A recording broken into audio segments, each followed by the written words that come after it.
कर रहे हैं। सेकंड पार्ट पहले हम लोग ने जो भी देखा वो एग्रीकल्चर, माइनिंग, फिशिंग था, तो वो प्राइमरी ऑक्यूपेशन था। सेकंड पार्ट जो अभी का है वो इंडस्ट्रीज है। इंडस्ट्रीज क्या होता है? सेकेंडरी ऑक्यूपेशन होता है, राइट। जैसे कि शुगर केन का कल्टीवेशन प्राइमरी हो गया, लेकिन शुगर केन से जब शुगर बनती है तो वो सेकेंडरी ऑक्यूपेशन हो गया। और शुगर कहाँ पे बनती है? फैक्ट्रीज में, इंडस्ट्रीज में बनती है। तो अभी हम लोग इंडस्ट्रीज के बारे में देखेंगे, इंडिया और ब्राजील के इंडस्ट्रीज के बारे में इंफॉर्मेशन लेंगे, ठीक है। पहले industries in Brazil. Major industries include iron and steel production, automobile assembly, petroleum processing, chemical production, cement making. Technology-based industries have been the most dynamic in recent years, but have not outpaced traditional industries. तो यहाँ पे आपको India में कौन कौन सी अलग अलग industries मिलती है वो दिया गया। तो one of the most important is iron and steel industry. ये जो इंडस्ट्री है वो इंडिया में बहुत ज़्यादा मिलती है, मतलब जो आयरन के मिनरल्स मिलते हैं उनसे आयरन और स्टील का प्रोडक्शन किया जाता है, मेटल का प्रोडक्शन किया जाता है, तो इंडिया में ये बहुत ज़्यादा मिलती है। ऑटोमोबाइल इंडस्ट्री भी इंडिया में बहुत ज़्यादा है। ऑटोमोबाइल मतलब जहाँ पे व्हीकल्स बनाए जाते हैं उनको ऑटोमोबाइल इंडस्ट्री बोला जाता है। पेट्रोलियम प्रोसेसिंग मतलब जहाँ पे फ्यूल्स बनाए जाते हैं, मिनरल ऑयल, नेचुरल गैस, इनसे अलग अलग तरीके के फ्यूल्स बनाए जाते हैं, वो उसको पेट्रोलियम प्रोसेसिंग इंडस्ट्री बोला जाता है। अलग अलग इंडस्ट्रीज में अलग अलग केमिकल का प्रोडक्शन होता है, तो केमिकल इंडस्ट्रीज भी इंडिया में। And last but not the list is cement making industry. तो ये सारी इंडस्ट्रीज इंडिया में बहुत ज़्यादा है। यहाँ पे मैंने नीचे है ना आपको एक टेबल दिया जिसमें आपको समझेगा कि बहुत ज़्यादा क्या क्या इंडिया में मिलता है। आयरन ओर का प्रोडक्शन इंडिया में देखो, India is on 4th number, even Brazil is on 3rd number. तो आयरन का प्रोडक्शन इंडिया में बहुत ज़्यादा होता है, सबसे ज़्यादा चाइना में होता है। देन सीमेंट का जो प्रोडक्शन है सबसे ज़्यादा चाइना में होता है। देन सेकंड नंबर पे कौन है? इंडिया। तो सीमेंट, आयरन, ये सब की जो भी इंडस्ट्रीज है वो इंडिया में बहुत ज़्यादा मिलते हैं। उसके साथ साथ ऑटोमोबाइल, केमिकल इंडस्ट्रीज, और लास्ट आपको यहाँ पे दिया गया टेक्नोलॉजी बेस्ड इंडस्ट्री। आपने सुना होगा सॉफ्टवेयर वगैरह, आईटी इंडस्ट्रीज, ये सब जो इंडस्ट्रीज होती है जो टेक्नोलॉजी के ऊपर बेस्ड होती है, टेक्नोलॉजी के लिए इंडस्ट्रीज होती है, वो भी इंडस्ट्रीज अभी इंडिया में ग्रो कर रही है। सॉरी, ब्राजील में ग्रो कर रही है। ओके, हम लोग ब्राजील के बारे में देख रहे हो तो ब्राजील में ग्रो कर रही है। ओके, ब्राजील पे आप यहाँ पे देख सकते हो, ब्राजील भी यहाँ पे 6 नंबर पे। सेम इंडस्ट्रीज आपको इंडिया में भी दिखेगी, ठीक है। तो ये जो हम लोग देख रहे हो वो ब्राजील का देख रहे हो। ओके, तो ब्राजील में कहाँ कहाँ पे इंडस्ट्रीज ज्यादा है वो आपको यहाँ पे दिया गया है। पहले तो आपको दिया गया है कि साउथ ईस्ट और साउथ का जो पोर्शन है, साउथ ईस्ट एंड साउथ, ये जो पोर्शन है वहां पे इंडस्ट्रीज बहुत ज्यादा ग्रो की। अभी ऐसा क्यों हुआ है? क्योंकि ब्राजील का हम लोग ने पॉपुलेशन जब देखा था तो मोस्ट ऑफ द पॉपुलेशन जो है वो इस एरिया में, साउथ ईस्ट एरिया में ज्यादा से ज्यादा पॉपुलेशन सेटल डाउन है। तो जहाँ पे पॉपुलेशन सेटल्ड है वहीं पे हम लोग को इंडस्ट्रीज ज्यादा मिलने देखने को मिलेगी। नॉर्थ एरिया में अमेजोन का फॉरेस्ट है तो वहाँ पे इंडस्ट्रीज ज्यादा ग्रो नहीं करती है। इवन नॉर्थ ईस्ट एरिया में, यहाँ पे डेजर्ट एरिया है तो वहाँ पे भी इंडस्ट्रीज ग्रो नहीं करती। तो इसके लिए ब्राजील में साउथ ईस्ट और साउथ का जो एरिया है, जो रेड एंड ऑरेंज कलर में यहाँ पे मार्क किया गया, वहाँ पे ज़्यादा से ज़्यादा इंडस्ट्रीज हम लोग को देखने को मिलती है। Food processing industries, sugar industry, cotton industries, silk and woollen industries, ये सब तरीके की इंडस्ट्रीज हम लोग को देखने को मिलती है। सिल्क मतलब आपको पता होगा, सिल्क मतलब एक सिल्क वॉर्म होता है, उससे सिल्क बनता है। वुल, शिप से हम लोग को वुल मिलता है, तो इनकी इंडस्ट्रीज है। शुगर केन से शुगर का प्रोडक्शन होता है। कॉटन से अलग अलग तरीके की टेक्सटाइल्स मतलब कपड़े बनते हैं, तो इसका प्रोडक्शन ब्राजील में होता है, इसकी इंडस्ट्रीज है ब्राजील में।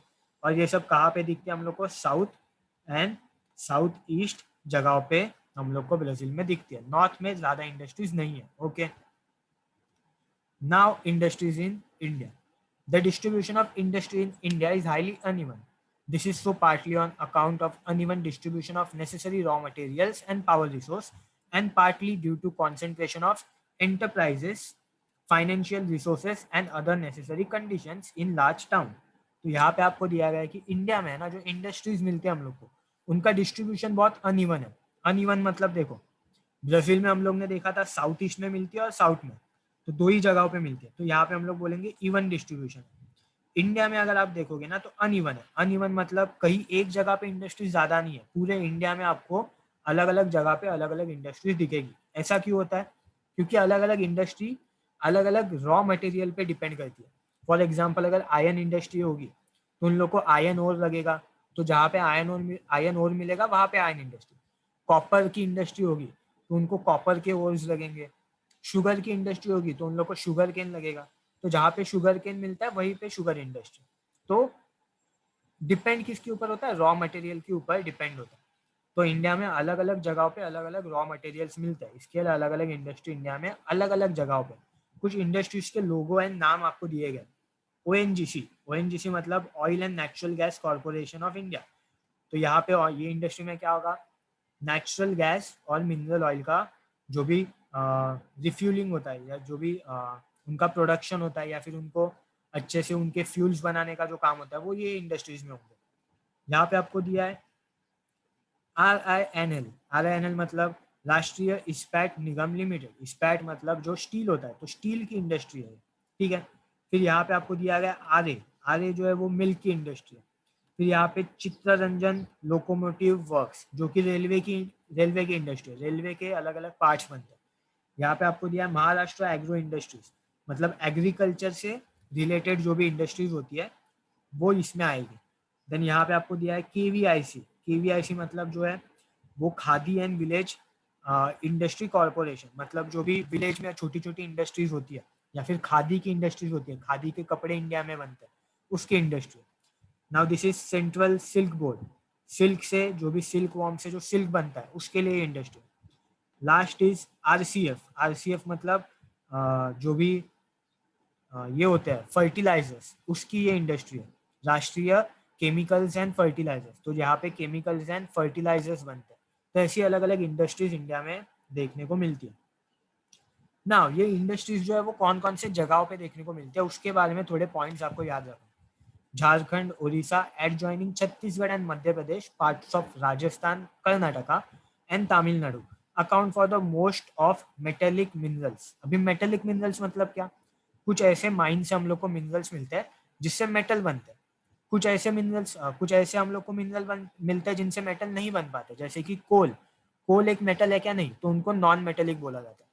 आयन, आयन का अगर हम लोग ने मिनरल माइन से एक्सट्रैक्ट किया तो वो क्या हो जाएगा, मेटेलिक मिनरल। तो ऐसे जो भी मेटेलिक मिनरल है वो इंडिया में कहाँ कहाँ पे मिलता है उसके लिए आपको कुछ स्टेट्स के नाम याद रखना। कौन कौन से स्टेट्स में मिलता है, झारखंड, देन आपको बोला गया उड़ीसा, फिर आपको बोला गया छत्तीसगढ़, राइट, देन मध्य प्रदेश, और उसके बाद में राजस्थान, एंड साउथ में आपको याद रखना है कर्नाटका एंड तमिलनाडु। ये सब जगहों पे मेटल के अलग अलग मिनरल्स मिलते हैं। तो ये स्टेट्स के नाम याद रखो। अगर आपको पता होगा, मैंने आपको बोला था यहाँ पे छोटा नागपुर प्लेटू है और यहाँ पे कोल बहुत ज्यादा मिलता है। तो कोल, इवन आयरन, कॉपर या फिर मैंगनीज, ये सब चीजें भी यहाँ पे बहुत ज्यादा मिलती है। तो ये छोटा नागपुर के यहाँ पे जो भी स्टेट्स है वो बहुत इंपॉर्टेंट है। झारखंड, उड़ीसा, छत्तीसगढ़, मध्य प्रदेश, यहाँ पे बहुत सारे माइंस है इंडिया में। देन आपको क्या बोला गया है कि this area before particularly the north eastern part of the peninsula have high concentration of metallurgical industries, availability of large quantity of coal, then along with cheap power of Damodar Valley Corporation and number of thermal power projects has added to the advantage। तो आपको क्या बोला गया है, ये जो part है India में जो मैंने अभी अभी मार्क किया था छोटा नागपुर प्लेटू का पार्ट, वो जो नॉर्थ ईस्ट पार्ट है इंडिया का, इंडिया के पेनिनसुला का जो नॉर्थ ईस्ट पार्ट है, वहाँ पे बहुत सारी इंडस्ट्रीज है। ऐसा क्यों, क्योंकि पहले तो हम लोग ने देखा था वहाँ पे कोल मिलता है, तो अलग अलग इंडस्ट्रीज होती है ना, उनमें कोल का यूज होता है। जैसे कि आयन, आयन हम लोग को, आयन का मेटल कैसे बनता है, उसको पिघलाना पड़ता है पहले आयन के मिनरल को। तो पिघलाने के लिए हमें हीट चाहिए। हीट किससे मिलती है, हम लोग को कोल से मिलती है। और हम लोग ने देखा छोटा नागपुर प्लेटू का जो एरिया है, ये एरिया, वहाँ पे कोल बहुत ज्यादा मिलता है। तो उसके वजह से यहाँ पे बहुत सारी आयन की इंडस्ट्रीज भी है। उसके साथ साथ यहाँ से एक रिवर फ्लो करती है, एक रिवर यहाँ से फ्लो करती है वेस्ट बे ऑफ बंगाल में। वो रिवर का नाम है दामोदर रिवर। उसके ऊपर डैम बिल्ड करके वो डैम का जो वाटर होता है उससे इलेक्ट्रिसिटी का प्रोडक्शन किया जाता है। तो उसको बोला जाता है दामोदर वैली कॉर्पोरेशन। तो ये इलेक्ट्रिसिटी भी आप अलग अलग इंडस्ट्रीज में यूज कर सकते हो। So because of availability of coal and because of Damodar valley corporation, ये जो एरिया मैंने मार्क किया, सर्कल किया, वहां पे इंडिया में बहुत सारी इंडस्ट्रीज ग्रो हुई है, ठीक है। देन आपको अलग अलग और मेटल्स के नाम दिए, जैसे कि कॉपर। कॉपर की इंडस्ट्रीज इंडिया में सबसे ज्यादा कहाँ पे मिलती है, राजस्थान में मिलती है। तो ये याद रखना, कॉपर, लीड, जिंक, इसके लिए हम लोग को याद रखना है राजस्थान। राजस्थान में कॉपर, लीड और जिंक मिलता है। कर्नाटका में बहुत ज्यादा स्टील मिलता है और मैंगनीज मिलता है। तो कर्नाटका में स्टील और मैंगनीज, ये आपको याद रखना है। तमिलनाडु में मिलता है एल्यूमिनियम, ठीक है, तो एल्यूमिनियम तमिलनाडु। तो ये यहाँ पे 3 स्टेट्स के नाम आपको याद रखने हैं, other than this circular area, this छोटा नागपुर प्लेट्यू के जो स्टेट्स है उनको छोड़ के ये अलग अलग 3 स्टेट्स का नाम याद रखना है। राजस्थान, राजस्थान में मिलता है कॉपर। उसके बाद में कर्नाटका, कर्नाटका में मिलता है स्टील मैंगनीज। और उसके बाद में तमिलनाडु, जहाँ पे मिलता है एल्यूमिनियम। ठीक है, सिंपल, सिर्फ आपको यहाँ पे चीजें याद रखनी है। उसके साथ साथ और अलग इंडस्ट्रीज है इंडिया में, जैसे कि agro based industry including cotton, jute, sugar are heavily concentrated in the raw material producing area.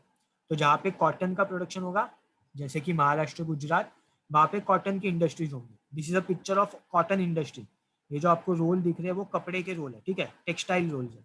Then jute industry कहाँ पे होगी, मैंने आपको बोला था वेस्ट बंगाल एंड बिहार, वहाँ पे जूट का प्रोडक्शन ज्यादा होता है, तो जूट की industry West Bengal and Bihar में होगी। शुगर, शुगर के लिए शुगर केन लगता है। शुगर केन हम लोग ने देखा था महाराष्ट्र एंड उत्तर प्रदेश में ज्यादा मिलता है, तो वहां पे उनकी इंडस्ट्रीज बहुत ज्यादा होगी।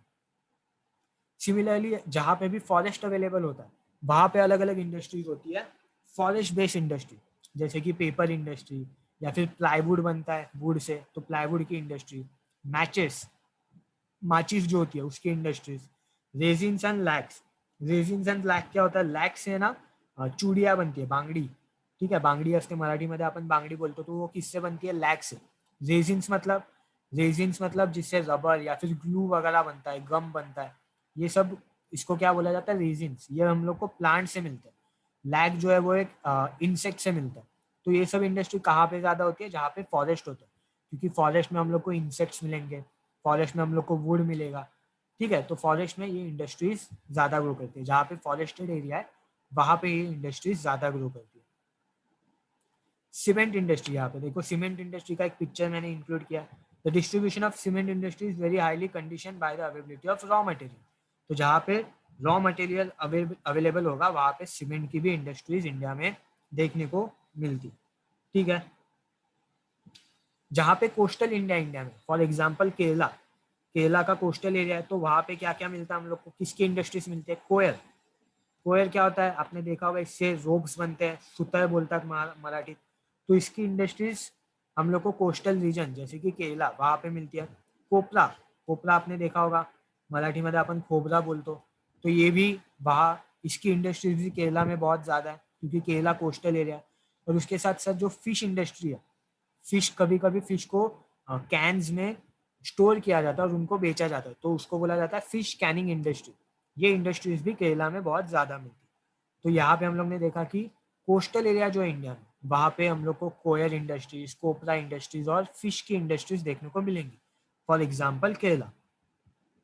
Similarly now, Koili, Digboi, Noonmati and Boingao refineries are situated close to metropolitan producing areas, petroleum producing areas, and Mathura and Barauni refineries in the interior away from the coast and oil producing area. अभी आपको अगर याद होगा, मैंने आपको बोला था mineral oil कहाँ पे मिलता है हम लोग को, तो मैंने आपको बोला था कोयली में मिलता है, राइट, गुजरात में कोयली, कलोल, एंड कहाँ पे बोला था मैंने, और मुंबई में बोला था, आसाम में मैंने बोला था दिग्बोई में, ठीक है। तो आपको यहाँ पे वही दिया गया कि ये जो जगह है ना, वहां पे आपको क्या मिलेगी, रिफाइनरीज मिलेगी। रिफाइनरीज मतलब जहाँ पे ऑयल और नेचुरल गैस को रिफाइन किया जाता है और बाद में उसको एज अ फ्यूल यूज किया जाता है, तो ऐसी जो इंडस्ट्रीज होती है उनको रिफाइनरीज बोला जाता है। तो ये सब जगहों पे ये इंडस्ट्रीज ज्यादा मिलती है। आपको और एक नाम दिया गया है यहाँ पे, नूनमती। नूनमती कहाँ पे, आसाम में ही है, ये जो गुवाहाटी मार्क किया है वहां पे नूनमती है। बाद में आपको और एक नाम क्या दिया गया है, बोंगाई गांव, वो भी आसाम में ही है। तो आसाम में आपको 3 लोकेशन पता चल गए, एक तो दिग्बोई जो राइट साइड में, मिडल में गुवाहाटी और लेफ्ट साइड में बोइंगांव। ये सब जगहों पे रिफाइनरीज है, ठीक है, रिफाइनरीज मतलब इंडस्ट्रीज है। दिग्बोई में हम लोग को क्या मिलता है, ऑयल मिलता है, राइट, मिनरल ऑयल मिलता है। तो दिग्बोई से क्या होता है, दिग्बोई में या फिर यहाँ पे नूनमती में या फिर बोंगाई गांव में, यहाँ पे दिग्बोई से क्या किया जाता है, ऑयल को लेके लेके जाते हैं और यहाँ पे इंडस्ट्रीज में उनके ऊपर प्रोसेसेस होती है। उसी तरह और अलग अलग जगह पे दिग्बोई से या फिर आसाम से ही ऑयल भेजा जाता है, नेचुरल गैस भेजा जाता है और उनको रिफाइन किया जाता है। कौन सी 2 जगह आपको दी है, बिहार में एक जगह दिया है बरौनी, और उत्तर प्रदेश में मथुरा। ठीक है, यहाँ पे पॉपुलेशन ज़्यादा है तो इंडस्ट्रीज के लिए लोग भी मिलेंगे, फिर हम लोग को यहाँ पे वाटर अवेलेबल ज़्यादा है, इसके लिए आसाम से बरौनी में, और उसके साथ साथ मथुरा में उत्तर प्रदेश में, यहाँ पे भी ऑयल लेके जाते हैं, नेचुरल गैस लेके जाते हैं, और उनके ऊपर क्या किया जाता है, प्रोसेसिंग किया जाता है, उनको रिफाइन किया जाता है। ओके, तो इंडिया में रिफाइनरीज कहाँ कहाँ पे हम लोग को मिलेगी, दिग्बोई, नूनमती, बोंगाईगांव, ये तीनों जगह आसाम में वहाँ पे, और उसके साथ साथ बिहार में बरौनी, एंड उत्तर प्रदेश में मथुरा। ये आपको दिया गया है बुक में, तो याद रखो। और यहाँ पे क्यों मिलती है, क्योंकि आसाम में बहुत ज़्यादा मिनरल ऑयल मिलता है। उसके साथ साथ याद रखना है मुंबई एंड गुजरात में, कोयली एंड कलोल में भी बहुत ज़्यादा मिनरल ऑयल मिलता है। ठीक है ना, गुजरात और राजस्थान का जो एरिया है वहाँ पे सॉल्ट की भी इंडस्ट्रीज बहुत ज़्यादा है, सॉल्ट इंडस्ट्री जहाँ पे सॉल्ट मिलता है। क्यों ज़्यादा है, क्योंकि राजस्थान में है ना, पहले तो देखो गुजरात के पास कोस्टल एरिया है, तमिलनाडु भी एक कोस्टल स्टेट है, तो गुजरात एंड तमिलनाडु जहाँ पे कोस्ट अवेलेबल होगा, क्योंकि सॉल्ट किससे बनता है, सी के वाटर से, तो तमिलनाडु और गुजरात यहाँ पे सॉल्ट का प्रोडक्शन ज्यादा होता है। क्यों, क्योंकि यहाँ पे कोस्टल एरिया अवेलेबल है। या फिर राजस्थान भी है, राजस्थान के पास कोस्ट नहीं है, फिर भी राजस्थान में सॉल्ट का प्रोडक्शन ज्यादा होता है। आपको यही पूछा है कि if Rajasthan does not have coastal area then how does it produce salt.